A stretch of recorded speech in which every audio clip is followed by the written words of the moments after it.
industry that has been plaguing us. Good job. We've been pestering Mark, pestering everybody, and nobody's like, knows anything. All right, right on. Good morning. Morning. Do you want me to get going? Okay, so, Glenn, if you'd like to go through your report? Just a couple of quick things to report on, financial wise.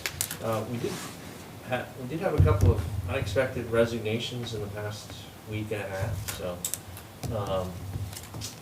we're on the recruitment trail for some positions in the city. We did have a interview with a potential code enforcement officer replacement for Lori, which I think has a lot of potential, but it was a Zoom. The gentleman's currently not in the state of Maine, but is moving to the Gouldsboro area. So we're going to be having a follow-up interview with him. So Lori is leaving? Well, she retires in Retires. May, yeah. So it's budgeted to hire her Okay, replacement. so she's staying through me? Yeah, yeah, that wasn't one of the unexpected Okay, that's what I was like, well, what happened? We finally met with the engineers for the Branch Lake Dam project. They haven't completed, they're not near really completion on their design and recommendations. I will say that out of that meeting, I got a distinct impression that the project is much more significant than what we had originally intended for. Original intent was to repair the earthen embankment that was leaking. It's essentially now turning into more or less a complete rebuild of the entire dam, including runaround dikes that virtually don't exist any longer. It's growing. It's concerning because I'm not sure the scope of work is really anything that the city had in mind when we began this process with GEI and the process of looking at the dam, specifically at the leaking earth embankment. So when it's all said and done, I guess we'll have to see what the final product is and what the final recommendations are. But right now, it's looking like it's going to be much more significant than what was originally planned or thought. They're currently doing some additional study, and once that study is complete, then they should be able to utilize that information to finalize the recommendations for the repair. They are also in the process of the study that they're doing. They're going to be able to provide us with new flood inundation mapping, which was one of the things that the state was unsatisfied with what we had based on the age of those maps. So as part of this most recent process, they'll be able to produce those, and as a result of that, they're looking at increasing the risk and the danger of that dam and a breach of that dam up to the most serious level, and I can't remember the specific names of the levels, but basically the most serious level indicates that if there were a breach, there's likely to be extensive property loss and loss of life. And so they've identified 2 houses that would be directly affected if the dam were to breach, and because those 2 houses, one would be affected by like 6 feet of water, so because of that, that implicates that there could be a loss of life. So that increases the danger, if you will, or the severity of a breach. And so therefore, it kind of changes everything. A couple of things. One positive point to that is with that increased rating, if you will, in the dam, There's likely to be more funding available for the city to do the repairs, because obviously the breach of the dam would be more catastrophic than what we had originally and what we had previously figured it would be. They are also working with, or reaching out to Bear Brook Dam to get information from them, because their current figures with a breach indicate that at Leonard Lake, at the dam here, there would be about 1.5 feet overtopping of that dam. And so they're gonna work with Bear Brook to try to figure out what that would result in. Could that potentially cause problems with this dam?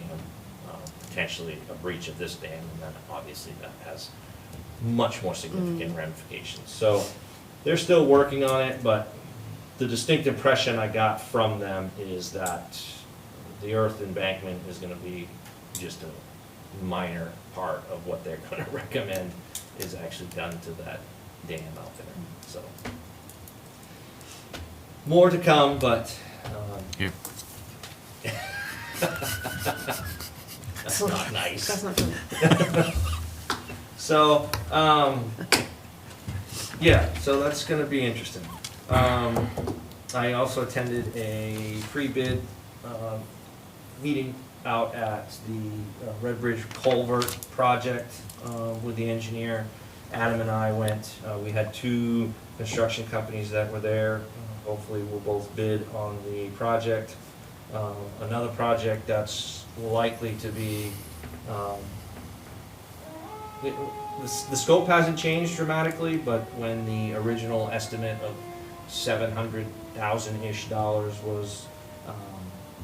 was put forward by the engineer, it was 2019, I think, so when they first, so we're probably, he's anticipating that project's gonna be upwards of $1 million. Aren't you just a ray of sunshine today? So, I got and- Wow, holy smokes. And unfortunately, that, you know, it's something that's gonna have to be done. The culvert is actually, it's, well, DOT has reduced the weight limit on Red Bridge Road as a result of that culvert because of the significant erosion that's happening with it. And like the engineer said, that if we don't repair the culvert in the, you know, coming year or 2, then DOT is going to continue to reduce that weight limit on that road, which obviously can create problems. So that is going, it's out to bid currently. Like I said, we had two companies show up, so hopefully we will get some decent bids from that.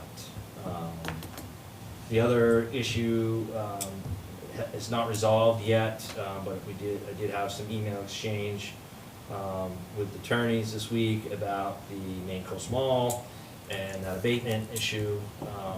There's still conversations being had about what the exact dollar amount is that the city owes for reimbursement. And the city's attorney and the Main Coast Mall attorney have a meeting, I believe it was next week, with the arbitrator to try and see if, to get the arbitrator's input into who's right or whose figures we should be going with, so, And just costing us more money.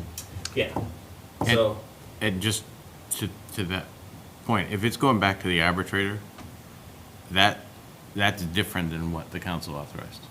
The council didn't authorize a continuing arbitration of this. And so if that's the process, that is just my opinion. And I think it would have to come back to the council in terms of that. If the attorneys settle on using the arbitrator as the final decider, that seemed like a very different process, because the process was done. And the fact that the party isn't happy with the results of the assessment, if they want to drag it out, then I just say that to keep in mind that we might need to bring it back to the council. Again, just my opinion, others might have different opinions on it, but it seems. Personally, I'm not willing for a special meeting, so. Yeah, no, it would be a regular meeting. A regular meeting. But I so. just think it's going in a different direction, it seems to. Yeah, so my understanding right now is that they're just consulting with, there's no cost, we haven't re-engaged the arbitrator, Oh, okay. paying for So it's not additional formal. arbitration. No, they're just reaching out, to have a conversation with the arbitrator to get the arbitrator's opinion as to, because unfortunately, in this, I mean, really nobody's to blame specifically, but perhaps the arbitrator. When we negotiated the settlement, the agreement, there wasn't any specific wording, the actual agreement wasn't present, we didn't have it there to discuss, and there wasn't any specific discussion about exactly which properties would be included. Then when we got the agreement, it was our error, we didn't, and Larry nor myself picked up on the fact that KFC was included in the list of properties that were to be abated. So that's really what the crux to the conversation with the arbitrator is, you know, can we, of course, the city's opinion is that KFC should not be included, then Main Coast Mall's opinion is, well, it is included, it's there, you signed it, type of, you know, argument, so. Well, again, my 2 cents, include it. They don't pay the taxes. So if it's included and KFC property gets a $10,000 rebate, abatement, then that goes to the KFC, problem solved. I mean, they're not entitled to money they don't have. It can be in the agreement, but it goes to the party that pays the taxes. And then they can have a conversation with KFC if they think that they have ownership of it. I mean, it seems to me like that's a quick way to resolve it. And that may be what powers resolve, so, I mean, depending on how things go, it may very well end up back at the council, so I will report back out just as soon as I have any additional information on that, but as of right now, it's still up in the air.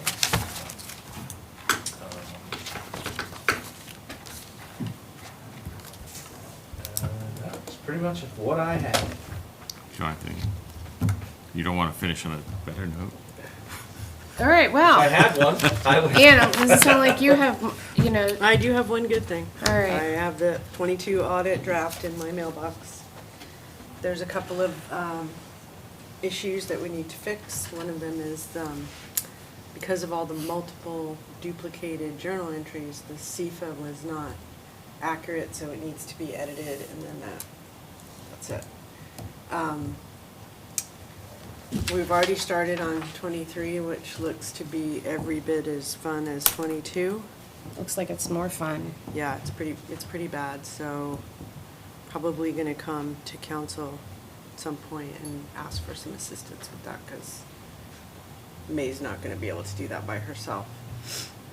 And we've been talking to the audit team, we're also really working hard to hang on to 24, because one of the biggest problems that we have is the dual software and cash receiving reconciliation. So this is a process that we're trying to work out with the auditors right now, so that we can put a stop to what's already happening and get that portion. It's an incredibly important part of our process for finance, to have cash receiving under control, and we don't. So that's a thing. At the same time. It's not that you don't have it under control, it's just the back end stuff that's kind of. It's not just that. I mean, we can't implore anyone to do what we want.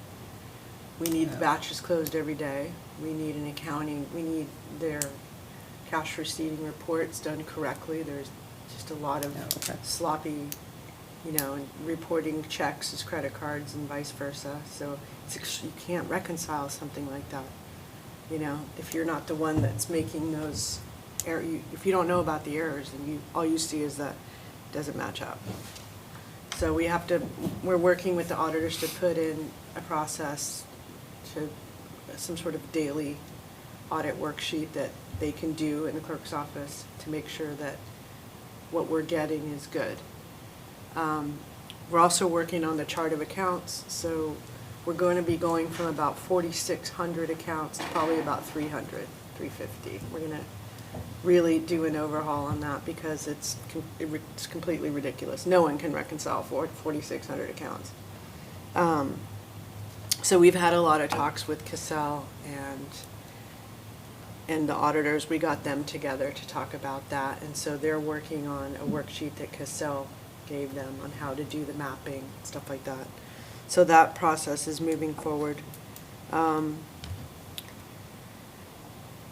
other issue going on specifically with cash receipting, and one of the problems that we have is with credit card reconciliation, which at some point somebody in finance changed the processor for credit cards, and we lost like ability to get all kinds of reporting. So we're probably going to go back to the previous processor so that we can get more control over what kind of reporting we get, and that makes it easier for us to be able to reconcile.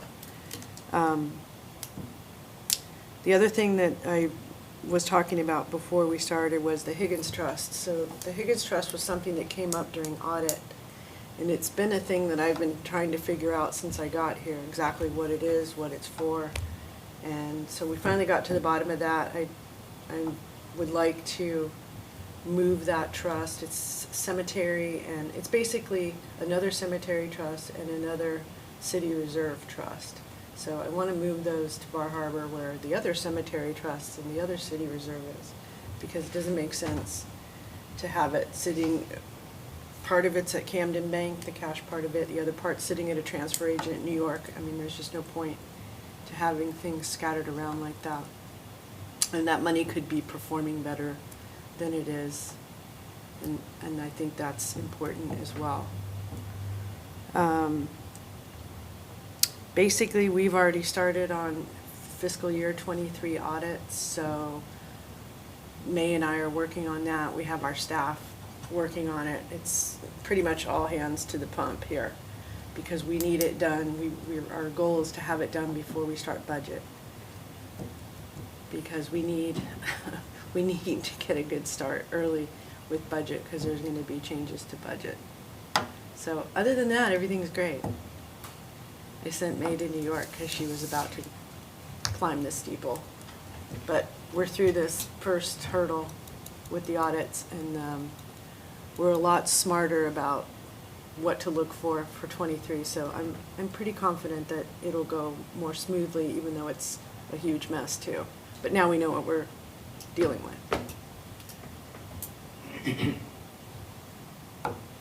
That's it. I suppose you have some great news. Sure. On the council agenda coming up, we have motions being put forward to accept 2 bids that we put out. It's all tied into the SAFER grant for recruitment and retention. And in the award letter, it had awarded $145,000 towards marketing for all 7 departments. So we went ahead and did the bid process, left it open for a month. We got 3 bids, and the one that was the lowest is actually the one who has the most experience with volunteer recruitment and retention and marketing. So all that will be put to you for a vote to authorize awarding that bid to them. The second is for an LED sign trailer. Basically, the big digital, full-color, dual-sided LED sign trailer. And it's specifically a sign for marketing, and it would rotate between all 7 departments. One of the benefits to that particular trailer is that also is what they call iPOS integrated. And from an emergency management, fire department, police department standpoint, it gives us immediate access from the dispatchers or from Glenn and myself to be able to immediately access and put emergency warnings out there via that signboard remotely. So that enhances some of our capability, and FEMA looks really strongly on signs that are iPOS integrated. And so that will also help us with EMA across the street. So I only received 1 bid on that, and he is right in the range of what FEMA awarded us. So I'm going to ask to go ahead and award that bid also. Whose asset list does that go on? Does it go on the cities, and who pays the insurance for it? Is it us? The insurance would be under us, yes. It'll be So- ours, right? Yeah. We'll own At it. the end of 4 years, it will be 100%. It'll be ours, okay. Right. So, does the grant pay for the insurance for it? Or, Yeah. I mean, I can't, it's not gonna be much, but Right, no. still, Not part of that. okay. So, Why don't I see high school kids hacking that time? Well, I'm just like, yeah. School closed today. So one of the other things is that because it's recruitment or retention. Mark, if that happens, It come puts it aboard. out there about all the 7 departments, but on the same aspect. It has to be used 80% of the time for recruitment or retention, but on the flip side, it can also be used the 15 to 20% of the time for other things that we want to get out, depending on what location it's in. So there's things that we want to get out, we can push it out there, as long as we're not using it for what it was not intended for. So, and the last thing I just wanted to go with you guys is, the last time I was here, I handed out a copy of the billing ordinance that we're going to recommend. And I just wanted to see if any of you had opportunity to read through it, and if you have any recommendations. We've got about a week and a half to be able to, for me to make any adjustments. The attorney's already read through it and approved it, so I just wanted to know if you all had any suggestions that you wanted. I don't remember getting it, so that Okay. means I probably haven't read it, and I will look at it this weekend. My If you have it, I'll make apologies. sure. So, do you remember getting it? Yeah, he, after they handed it out at the end with, not only that, it was the ordinance, and then you handed out, I forget what else, there were a couple of things, so maybe in your, you may not have been here too, you may have That's why I been- was like, yeah, that's might have what I been on- remember. you Oh, might- that's right, I think I you was called- on the I think it was road. when you were calling in. Okay, good. Well, That It'll was- be included in the packet anyways, but if you want it ahead of time, I can. Would I you can mind assure sending that to Yeah, me, please? Absolutely, absolutely. I'll Yeah, check my I don't notes. have any comments. It's really, the detail pieces are the negotiation with the company to know what you're getting, so. Right. Which is different than. Yeah, and city manager has a copy of the contract with the billing company, which is a 6% charge on collected fees, so, you know, for the amount of transports we're gonna do per year, the cost is gonna be minimal to the fire department. So, Is that pretty much industry standard, though? Yeah, Okay. between the 6 and 8. They originally had put it out as 8, and I kinda called them out on it, because the discussion in my office was 6. And so we dropped it back down to 6, which I forwarded the updated contract to Glenn. Oh, good. You went back to 6? Yeah. he Good. did. So, so once we get past that point, the city manager has a copy of the contract. So- But that's 6% compared to what it would cost to do it For in-house. us to do it I would just- ourselves, Yeah. I mean, Right. if we were a Oh. full-time ambulance service, that takes, I know from my own experience, we had 2 full-time billing clerks just to handle billing. Just Medicare. Medicare's Oh, a Medicare. freaking Oh. nightmare. Yeah. I'm sure you know that well, don't you, Dale?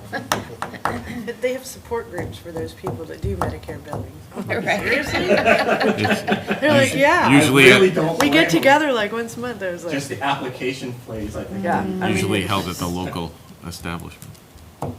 So that's pretty much all that I have, just those 3 items. So, Well, your news was much better than anyone else's, so thank you. well, the good news is the money we spend is the money we get back. Yeah. So Mhm. in January, in December, when I put in a reimbursement request, we'll get that money back.